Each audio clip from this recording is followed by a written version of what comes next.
So at one point I was a bit of a grimy rat, spending 10 hours of my day playing PlayStation and watching Netflix, sweating my balls off in my boxers downstairs. But now I've actually turned the leaf. I'm reading with my spare time. I'm becoming more cultured, and I want you to do the same. These 3 mistakes to avoid so then you can actually pick up the habit of reading and become more of a cultured, authentic, integral gentleman that your father probably wants you to be. So mistake number 1 is reading one book at a time. Treat a book like an option, not a necessity. So when you're watching Netflix, you're not going to force yourself to watch a shit show. If you get bored of a show, you're going to flick it to another one. So do the same with a book. If you're interested in a certain topic, then read around that. And then if you get bored, just get another book and read that.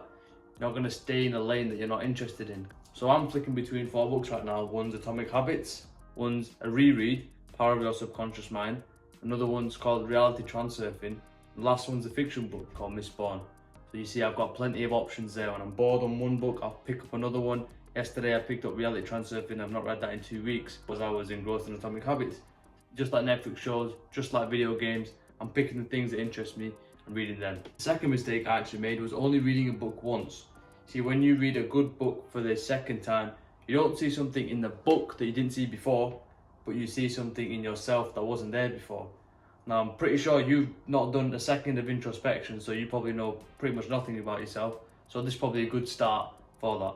So for example, when I was reading The Power of Your Subconscious Mind by Joseph Murphy, I had absolutely no idea what those things even were and how it interrelates to my life. I was pretty much a monkey in that scene. But when I started reading through it the second time, I had time to implement those practices, had time for those ideas to sink in, and then you read that page again and you're like, oh shit, that makes sense. It means congratulations, you've learned something.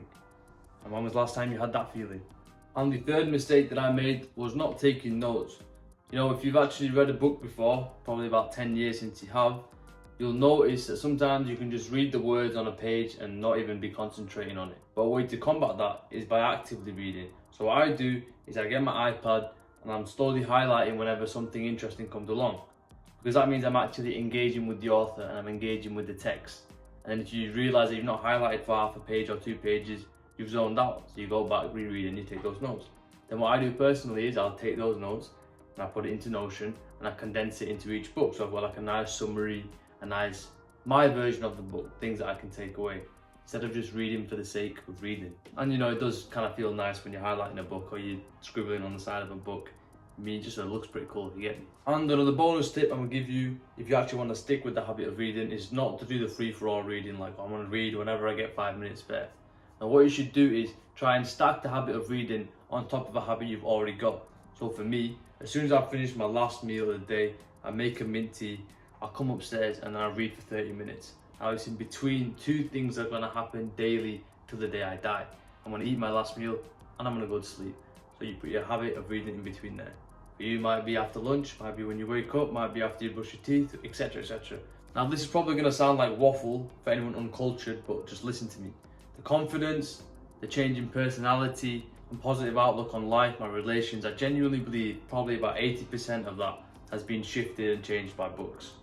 Now you can actually become a person that you didn't think you could be before and see the world in a different way and start doing things that you never thought you could do before. You know, set yourself up for some big challenges. I actually believe you can take them on. And a lot of that comes from what you learn from books. Now if you do want to see that side of you come out to play, then pick up a book, avoid these 3 mistakes, and keep up the habit of reading.